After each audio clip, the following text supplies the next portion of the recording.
Hey everybody, we're going to read a really fun book today called The Barnabus Project by the Fan Brothers. And it's a really cool book and I'm so excited to read it to you. So without further ado, The Barnabus Project.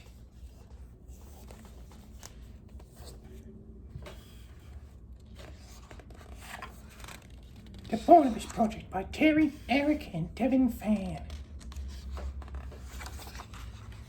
Barnabus lived in a secret lab. He was half mouse and half elephant, and he had lived in the lab as long as he could remember.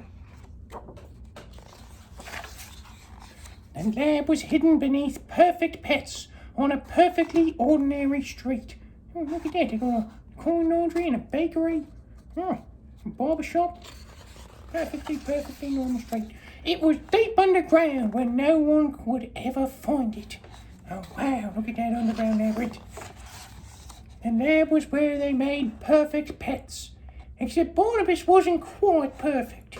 He'd been put into the part of the lab called failed projects. Look at all these creatures. His home was rather small, but that just meant it was easier to keep tidy.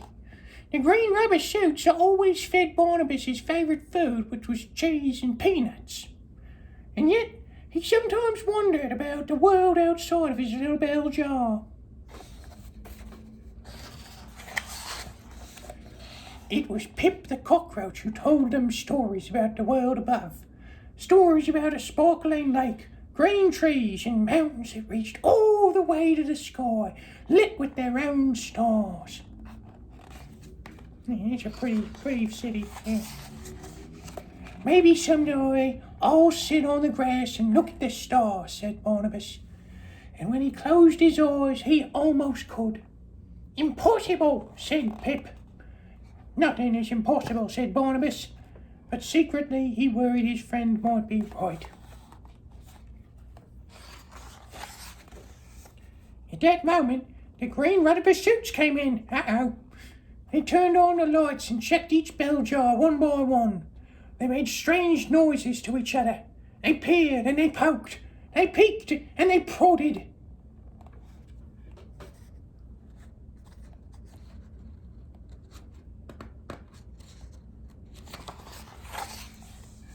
They put red stamps on all the jars.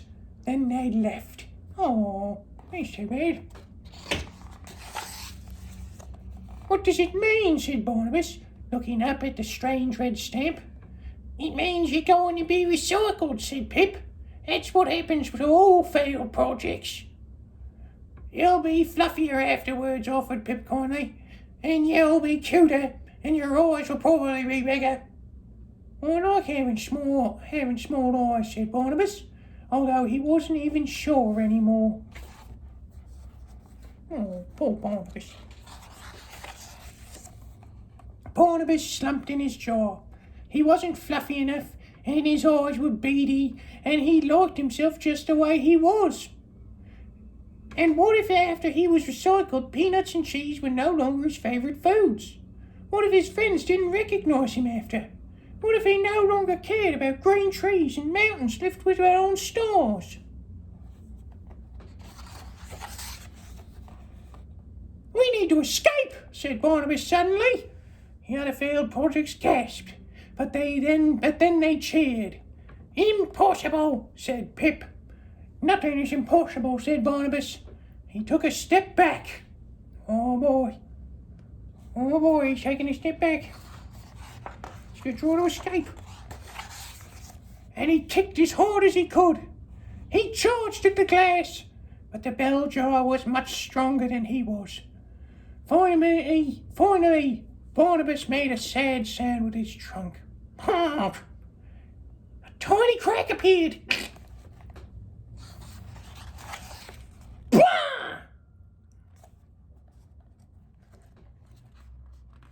I think he broke the glass. He was free! Yeah, he did it!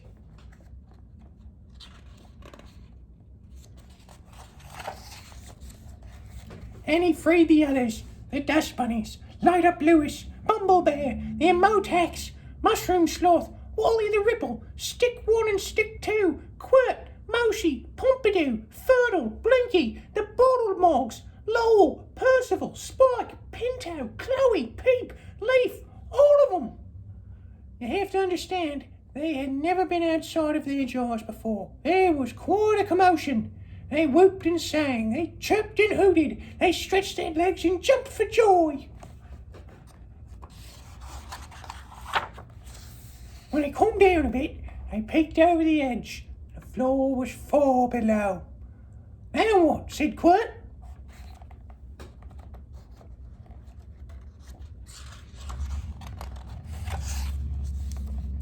We have to work together, said Barnabus. One by one, they helped each other down.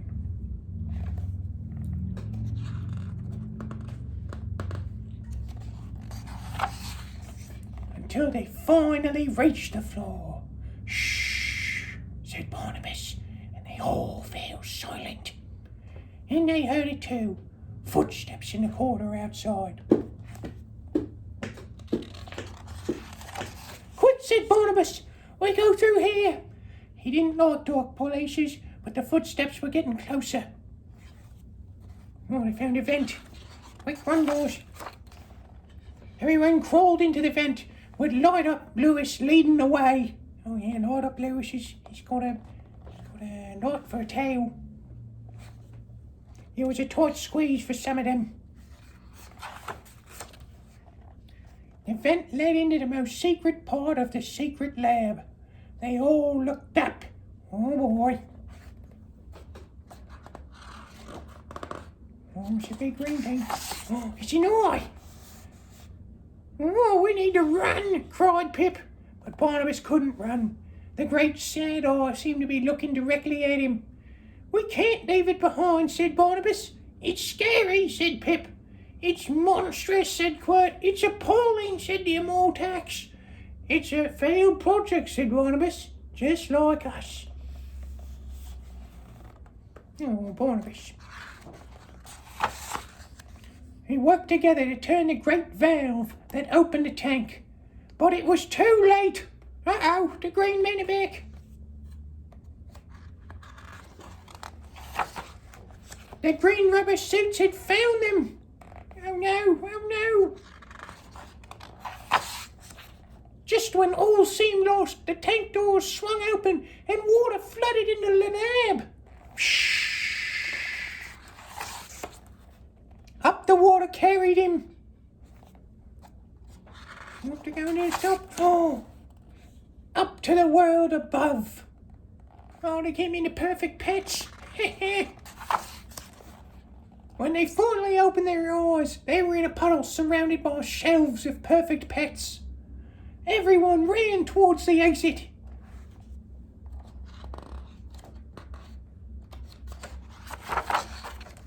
Barnabus stopped.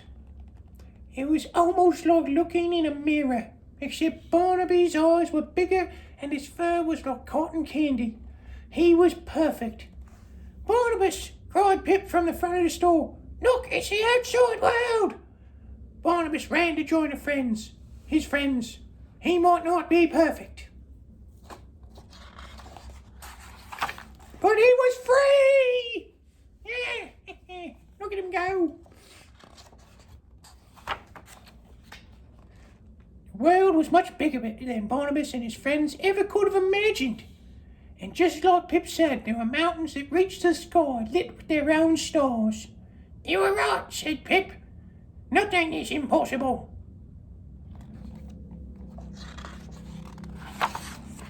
Soon they found a place full of sunshine and happy noises, green trees and soft grass.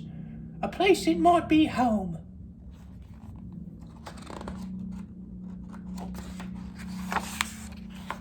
It wasn't always easy. Oh yeah, it's tough to get to. But they always stuck together. Wow, that was a great story. I really liked the part when they got out of the jars. That was my favourite part. What was your favourite part? Yeah, I like that part too. Well, we'll see you next time, everybody. We hope you liked the Barnabus project written by the Fan Brothers. Goodbye.